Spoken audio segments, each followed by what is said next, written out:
evening, everyone, and welcome to another episode of Raising Bulls, brought to you by the Beautiful Game Network at BGN.FM and Roughneck Scarves. We are the only podcast dedicated to the New York Red Bulls 2 of USL. Tonight, we're going to be discussing a disappointing home draw. We've got our ex-New York Red Bull 2 report, a secret surprise interview with, who knows, it could be anyone. And then we're going to preview the match against the Charlotte Independence this week, and we'll get out of here. We're going to keep this one nice and brief because it's just me and one other person. Me and you and me. It's Bill to me. Hello, Bill. Joe, you have quite a good voice for singing. I think you should sing more on the podcast.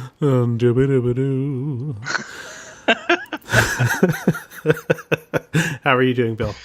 I'm doing good. You know, I can't complain other than tying one of the worst teams in the league, I guess you could say. Yes, and I will put that in perspective when we get into that a little bit. It was I think both teams had zany draws this past week. For the New York Red Bulls, obviously a 3-3 draw in DC where most of the team didn't show up, but Bradley Wright Phillips did, so good on him there. Thank God for Bradley Wright Phillips. And here we've got a really strange match. Abong scores a goal, Andreas Ivan scores a goal, but TFC kept putting the screws to the Red Bulls. I don't blame Ryan Mara for any of the goals that he gave up, but this was just sort of a wacky, terrible match for a home match at MSU, which we're not really that used to. I know they've laid a couple of eggs there, but I think for the most part they've been very solid at home, and this was not that kind of match. Yeah, it definitely wasn't that kind of match, and I would definitely say that the Red Bulls 2 definitely have a home field advantage at MSU and also when they play at Red Bull Arena earlier in the season, but Ryan Mara, I mean, you can't blame it on goalkeeping at all this time around or anything like that.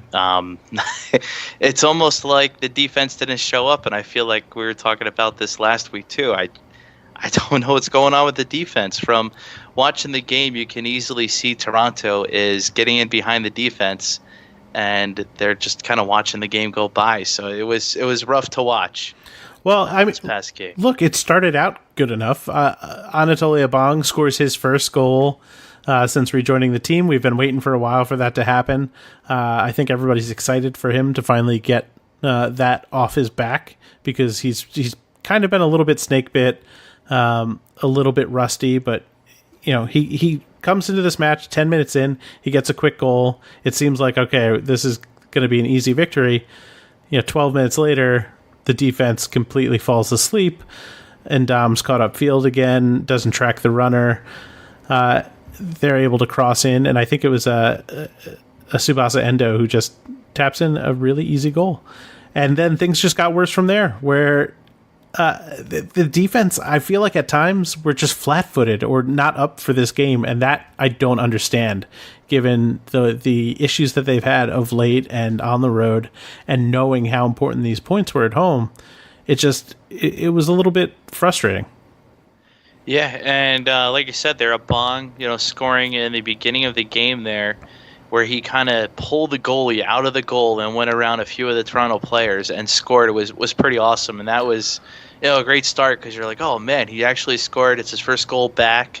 He's back in the groove of things. This is going to be a good game, especially from what we've seen other games that have started like that. If you look back at the Atlanta United game at MSU and things like that, where it was like a 6 or 7 goal. Right, they get on the board first, and then nobody can catch up to them. Right. Yeah, it's like they've lost that ability to do that and the momentum to do that, because all the previous games, once they scored early, it was just an awesome game to watch because they kept on building more and more up on that one goal, but not here this past week. I gotta think at least some of this is confidence based, because the defense, I just don't understand what's happening there with them, because a couple of weeks ago they looked so strong against Penn FC, and now again they're really struggling to kind of make things work. The goals the Red Bulls scored in this, I thought, were all really nice. Andreas Ivan had a beautiful cutback and finished the far post from like a really strange angle on the right side of the box. That was good. We got to see Amando Moreno. He looked sharp in his time out there. Brian White back with the team, scores a goal off a corner kick. You know, there were positives in this match, but none on the other side of the ball. And I think at least one of the things that we'd been questioning is the leadership on the back line. And, you know, is Evan Lorio maybe letting the team down in terms of not being that vocal leader? But when you're there, you hear him and you see him really being involved and trying to organize. And that's not working. But when you have someone as professional and experienced as xNYRBII back there, you know that he's doing a good job in terms of communicating with his back line and trying to set things up, and they're still faltering. So, I mean, we'll get into this a little bit later when we talk about the playoffs and stuff, but these are some really troubling signs in terms of, you know, how they're going to finish out this year and if they're even going to make the playoffs. Yeah, it sure is, because everybody was pretty much banking on this to be, you know, a 3-point game, considering how close everybody is next to each other in the Eastern Conference. Right around that red line there, you have, you know, multiple teams that are within just single points of each other. So 3 points would have been huge at home, especially considering the fact they only have one more regular season home game at MSU. Well, yeah, that's exactly what I was going to talk about. So you've got 2 matches left, and 4 points would have been a really nice haul from those 2 matches, considering that Pittsburgh is the other team that they have to play. So being able to beat Toronto FC should have been a given, and then getting another point from Pittsburgh would have been another big result for this team. However, they don't get the win here. It's possible they don't get another win for the run of the season. And that is where you get into some really scary thoughts, because they are really skirting that line, just like you said. And every minute of every match from this point forward is critical for the Red Bulls. And breaking those habits of when they're falling asleep and not tracking runners or getting caught in on challenges away from goal. Like Hassan Ndam has a tendency to kind of, you know, pull himself out of position either wide or up front, trying to make these tackles. That is going to be killer from this point forward, and they really need to sort that out. And what that's going to take, I'm not really sure, because it's not, you know, we've seen every bit of personnel that could be shook out of this lineup on that back line, and we've yet to see an effective, consistent back line. Yeah, that is a really good question there. Don't want to dive into the playoff talk too much, because I know we're going to talk about it later. Yeah. But like you said, things are really close there. Yeah. And there's Ottawa, 7th place. Yeah. Now, we'll go into that later. But let's talk man of the match. Who you got? Man of the match, for me, probably is going to be a Bong. It's nice to see him back and getting his scoring back on again there. And that first goal was pretty awesome. So that was pretty much the highlight of the match for me, I would say. And everything else after that was downhill. So I'm going to pick a Bong as my man of the match. Yeah, I don't think he necessarily was the best player on the pitch, but just for the fact that he was able to, finally break through and get that all-important first goal, I think will be really, really, really good for him. And yeah, we'll give him the honorary man of the match for finally doing that. Okay, on to the xNYRBII Bulls 2 report. Your favorite Rafi Diaz and Sac Republic were off this week. Noah Powder went 90 minutes for Orange County in a 1-0 win over Fresno FC. Kyle Rainish, the goalie in that match. Noah Powder starting in the midfield, which I think was really interesting as a winger, and scores the game-winning goal in that 1-0 win. He also picked up a yellow card there. Dan Metzger played in both of Penn FC's matches this week. He started and played 90 plus 1 minutes in a 1-0 win over Indy. He came out in stoppage time. And he started and played 45 minutes in a 1-0 loss to North Carolina FC. Tampa Bay Junior Flemings came off the bench, played 27 minutes in a 1-0 win over Atlanta United. Stefano Bonomo and David and Najem are both hurt. Nashville was off this week, so no Brandon Allen news.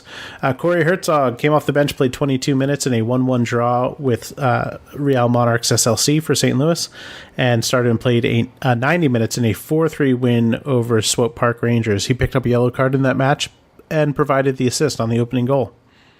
Kyle Rainish, we discussed. He was in net for the 1-0 loss to Orange County. Zach Carroll and Reno 1868. He started and played 90 minutes in a 1-0 win over the LA Galaxy 2. Conrad Pleva is getting regular minutes now for the Monarchs. He started and played 90 minutes in that 1-1 draw that we mentioned with St. Louis. He picked up a yellow card in that match. Speedy Williams and Louisville City. He started and played 63 minutes in a 2-2 draw with the Pittsburgh Riverhounds.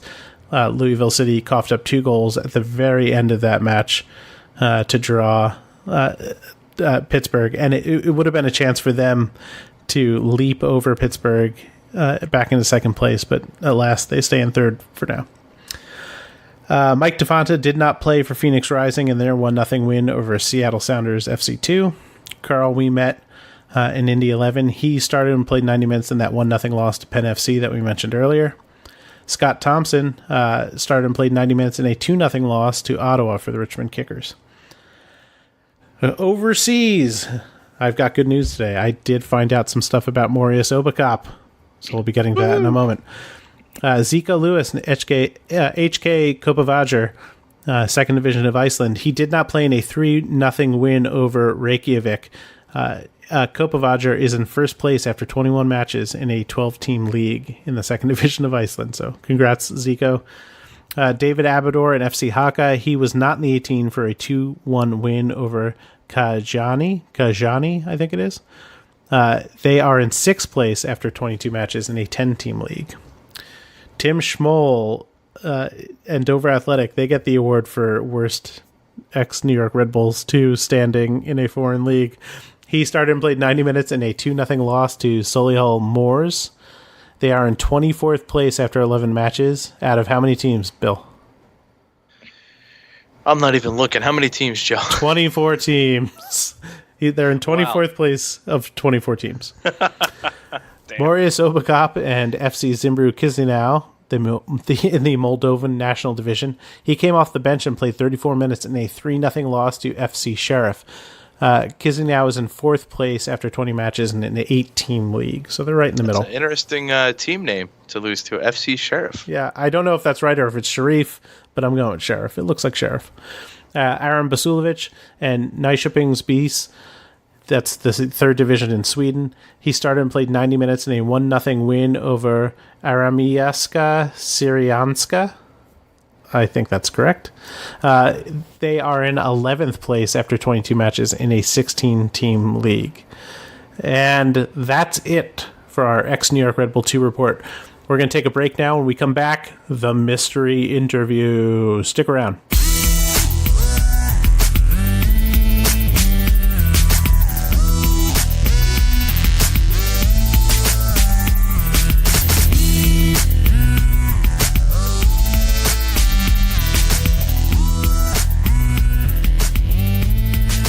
And we're back.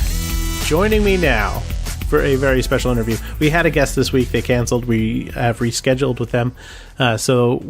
This week, I'm taking that opportunity to interview our own Bill Toomey. Hello, Bill. Thanks for being on the show.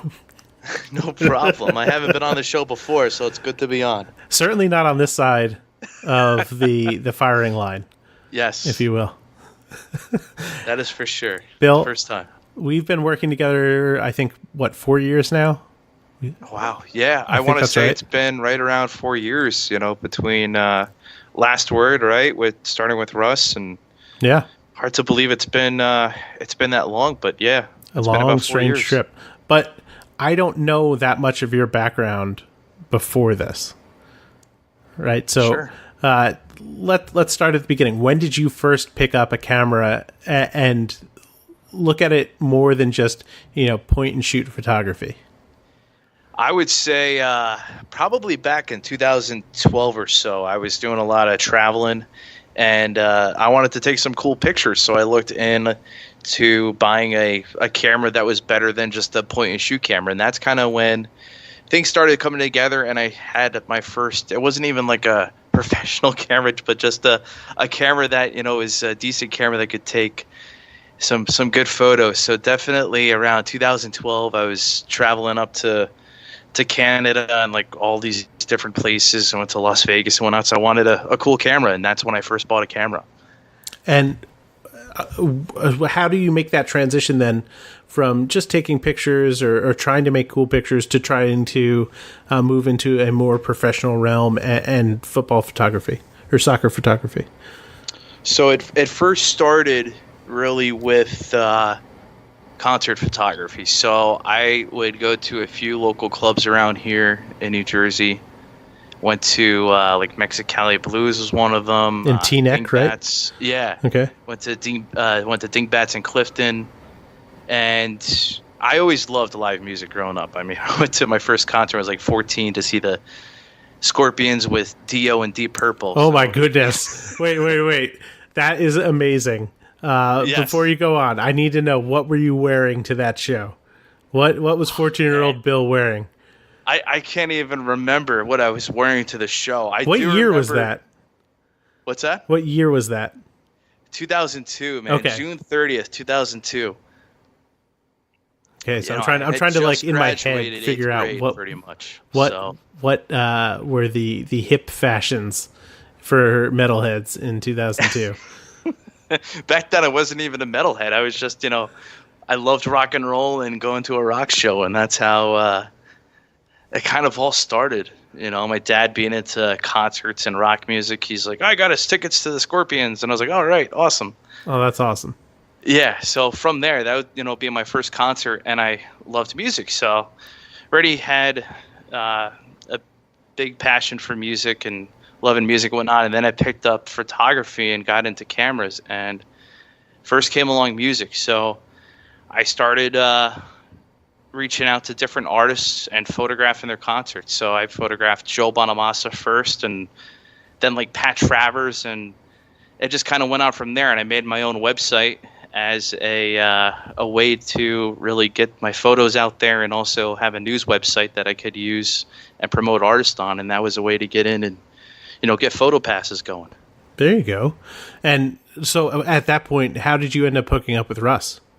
So Russ and I worked together, actually, and I was at work one day, and I had my Red Bull scarves on because back then, 2013 or so, I was a season ticket holder, and they at that point gave out those awesome boxes with the scarves, and you got the jacket and all that. So wearing my scarf one day during the winter, and Russ walks by and sees my scarf, and it was the Red Bull scarf. We started talking about soccer, so we started going to different games together, and we used to have an awesome time tailgating out there in the old Lot A before they built up all those apartments, and where they're putting in, I think, a parking garage now and all that. So we used to tailgate all the time in Lot A, and I think Russ had already been writing for Last Word on Sports covering hockey, if I'm not mistaken. And he got into writing about soccer. So the first soccer game that we covered, because Russ pretty much said, hey, I know you like to take photos. How about you take photos and I'll do the writing? So back to the summer of 2014, Manchester City and Liverpool game at Yankee Stadium was the first game that we applied for together for Last Word and got in and covered. That's the first game you photographed? That was the first game I ever photographed. Wow. How did it go in terms of your experience?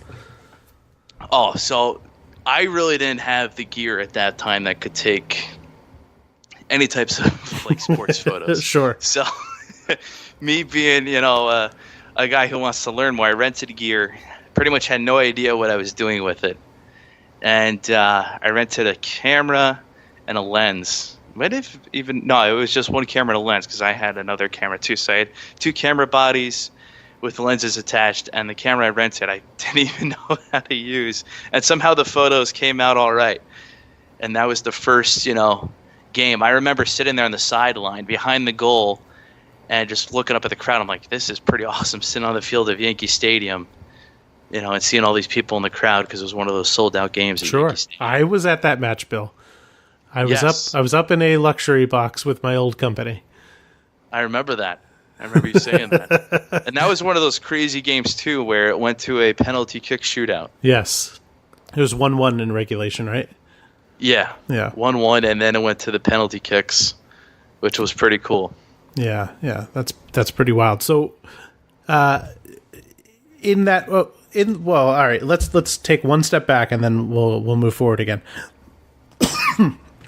When did you start noticing the Red Bulls and then going to matches? What was the impetus there? So I got into the Red Bulls through another coworker of mine, Charles. He had season tickets because he was always into soccer.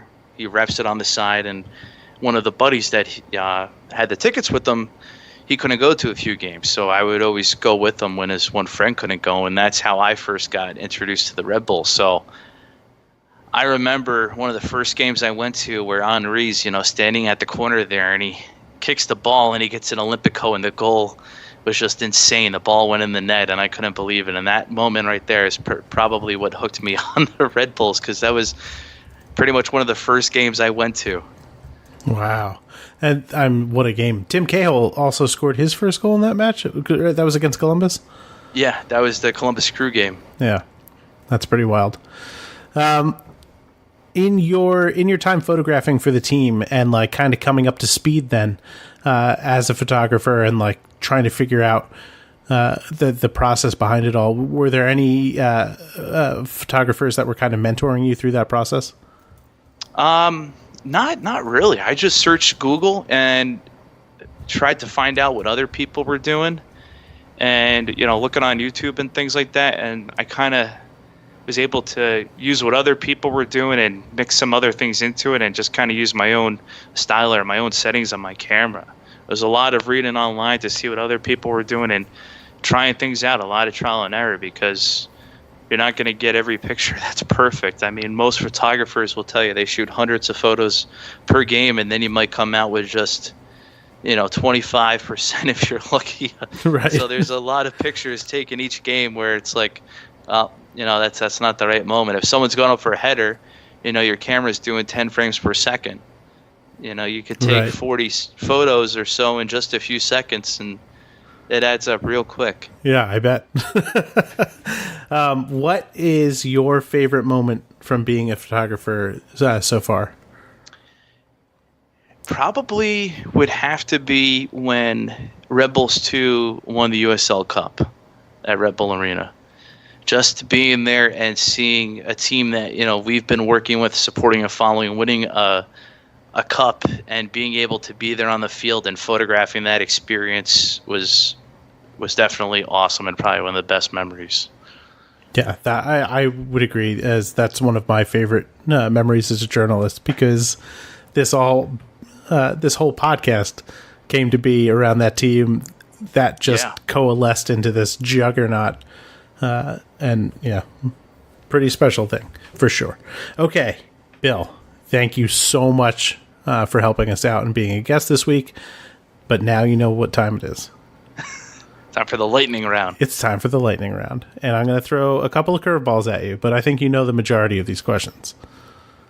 So you've had plenty of time to think about these. Yes. So no excuses. Okay. All right. I'm ready. Popcorn, yes or no? Yes. Star Wars or Star Trek? Star Wars. Marvel or DC?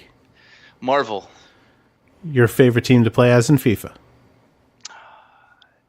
This is rough because I like so many different teams. I'm going to go with, Real Madrid. Okay. Desert Island. You can bring 3 albums with you. 3 albums. 3 on albums. Desert Island. Desert Island. That's definitely not a lightning round type question. No, it's This not. is- I told you there's going to be some curveballs. Probably AC/DC Live would be number 1. Number 2 would probably be Joe Bonamassa Blues Deluxe is an awesome CD. And number 3, I can always listen to Disturbed live at Red Rocks on repeat because it's such an awesome live show. That is that in itself is a curveball. I did not see that after AC/DC and Joe Bonamassa. Disturbed. Very interesting. Okay. You're on death row. What's your last meal? Death row and last meal. Would have to be... Oh, man, it's another hard question, Joe. These are not lightning round questions. So many things to think about. Death row here. If I had to be on death row and have one big last meal... In Florham Park, there's an Italian place called Nona's, and they have awesome Italian food and pizza. So I would go there and try to order everything off the menu and have a big, last, fantastic meal. Nice. You will. So the nice thing about having such a big meal before your execution is you'd probably be asleep by the time. And the one time I did go there, Stefan Bonomo was walking out, and he held the door for me. So Stefano Bonomo at Nona's. Yes. Bonomo at Nona's. I love it. Yes. It almost has like a rhyme to it. Nono Bonomo. I like it. There we go. Okay. Last but not least. Who is the least funny Raising Bulls host? Anthony Merced. Oh, poor Anthony. Sorry. Look, I'm going to answer this question right now, and it's not because Anthony is a funny guy, I would say. Joe Steen, not as funny. He's very serious. I agree. I'm just trolling Anthony, though, so okay. Anthony's not funny. All right. Fair pick. Bill, thank you so much for being a good sport. I imagine you're going to be at the game this Saturday for Toronto FC, correct? Yes, I will be there. So, folks, if you are at Red Bull Arena, look for Bill in his yellow bib photographing. You could see the process, what it's like for one of the masters. And, of course, check out rbnn.us afterwards, that Red Bull News Network, to check out Bill's game day gallery piece that will, I'm sure, be coming up as well. Yes. With that, we're going to take a break. When we come back, we're going to preview the match against Charlotte Independence and look at the USL Playoffs. Stick around.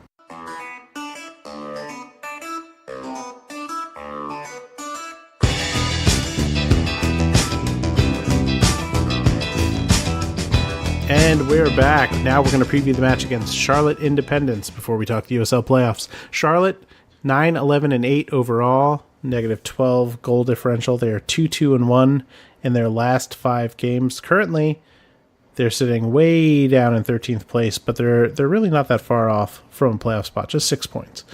At home, they are 7-3-5. In their last 5 matches, they have 2 wins against Richmond and Nashville, losses against North Carolina FC and Louisville, and a draw against Pittsburgh. Their leaders, Jorge Herrera, the old man still getting it done, 10 goals this season, and Cordell Cato sitting just behind him with 8. Their assists are spread out amongst their midfield pretty well. Samuel Vines, Alex Martinez both have 4. Cordell Cato, Kay Vassar, and Jorge Herrera each have 3. Last time out, they came to Red Bull Arena. They got their butts whooped 4-2. Or not Red Bull Arena. That was at MSU Soccer Park. Sorry, my mistake. But I mean, we got to talk about the Red Bulls on the road and how they are continuing to just find ways to not get those results away from MSU. They are 0-5-8. Yes, that's 8 points on the road, which I guess is not the worst thing in the world.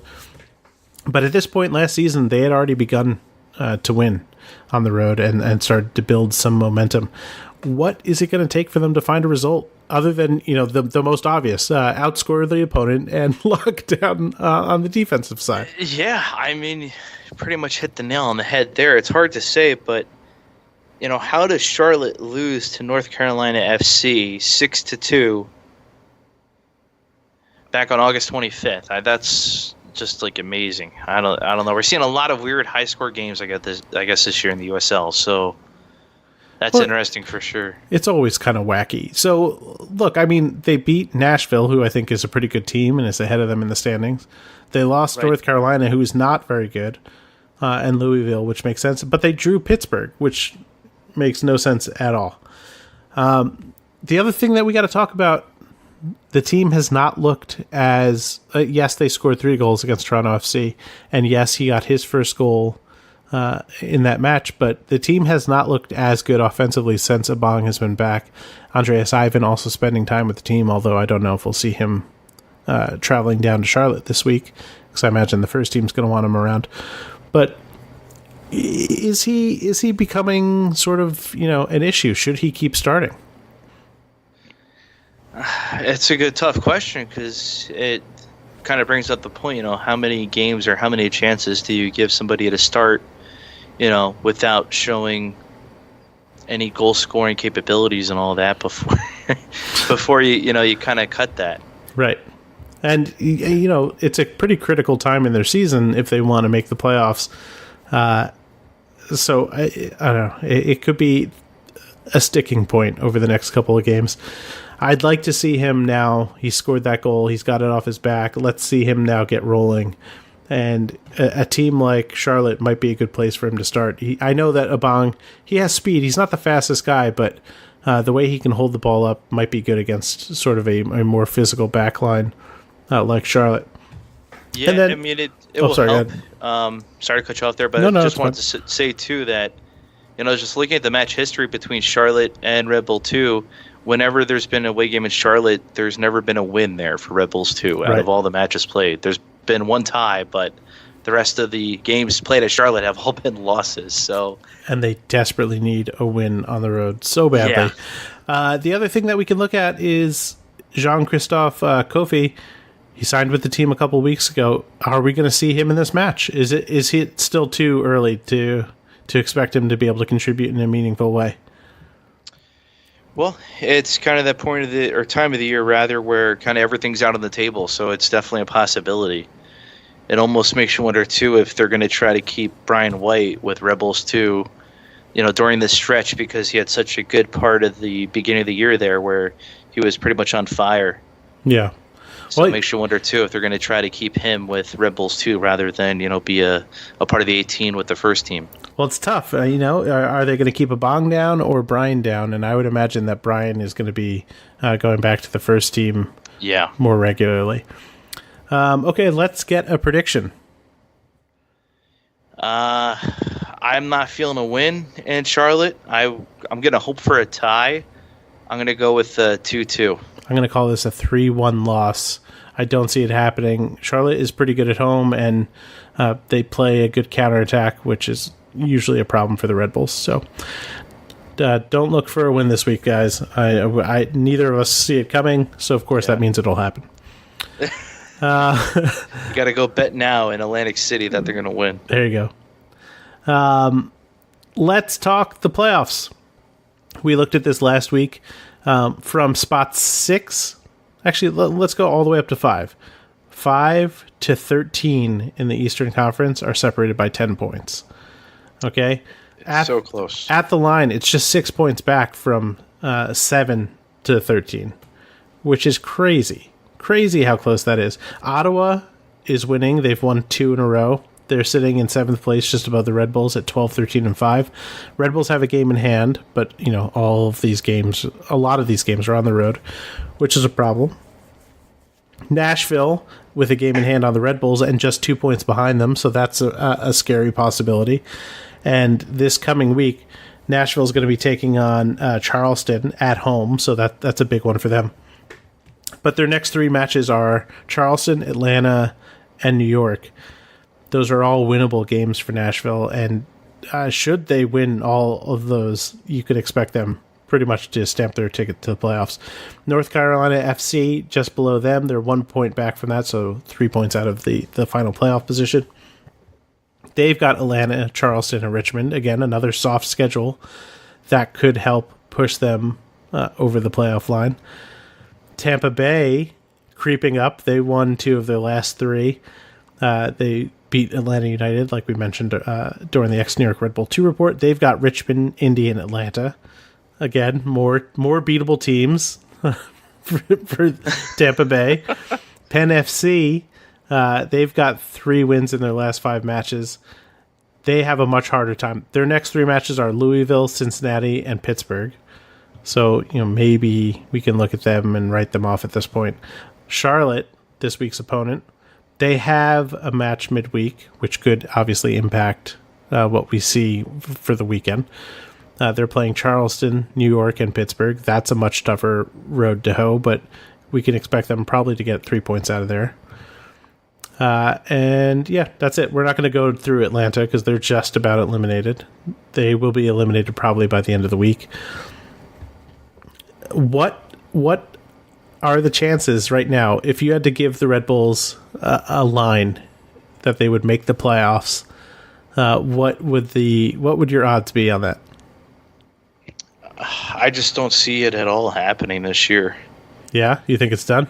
Yeah, I think with the amount of games that are left on the road, even though we are playing teams that are not entirely the best, it just seems that we're doomed. Yeah, on the road, as people would say, that's so Metro. Well, it's kind of true, unfortunately.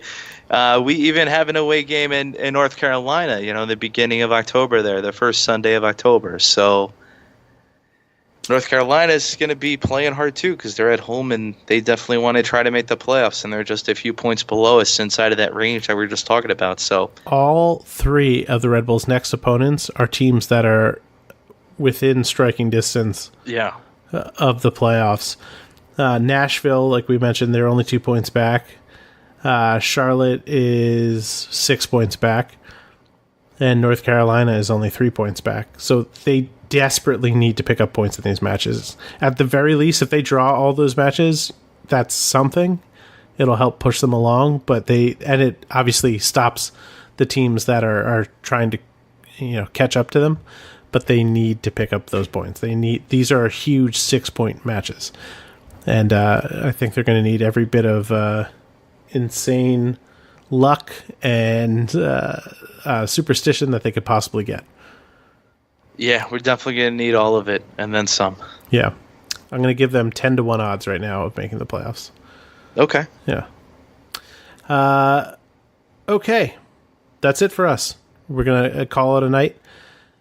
We don't have a lot to talk about today, but I'm sure we'll have more in a week as things become more and more bleak around here. That's my kind of place. As the picture becomes clear. If you want to follow us on Twitter, I am at _Joe Goldstein. And I'm at Bill TNJ. And if you'd like to follow the show, and we hope you do, we are at Raising Bull Cast. That's one bull, Raising Bull Cast. And of course, that's all on Twitter. You can find us at facebook.com/raisingbulls. You can go to raisingbulls.com where we have all of our episodes. And you can send us questions there to questions@raisingbulls.com. That's questions@raisingbulls.com. Bill, where can they find us? Questions@raisingbulls.com. That's right. And you can listen to us at iTunes, Stitcher, Google Play, Spotify, wherever you get your podcasts. We are there. Find us, rate us, review us. It means everything to us. #MercedIn. I'm still going with that. You can listen to us at bgn.fm with a host of other great shows like Backchat, St. Louis Soccer Report, LWSC, Last Word SC. I have been a guest on there many a time. Matt Pollard does a real nice job. Play the Kids, 6 Point Weekend, Speedway Soccer, and so much more. They've got great podcasts, great written content. Absolutely head over to bgn.fm and listen to some of that stuff. And of course, we'd like to thank our sponsor, Roughneck Scarves, the official scarf supplier of MLS, USL, and US Soccer. Get custom scarves for your group or team at roughneckscarves.com. Please, please, please come on over to the Red Bulls News Network. We've got lots and lots of great content just about every day of the week. Whether you're looking for news about the MLS, the USL, the Academy, or Red Bull Global teams, we've got you covered with a ton of great writers. And of course, our very own Bill Toomey providing so many of those photographs. You can find us at rbnn.us, rbnn.us, and you can follow us on Twitter at RB News Network.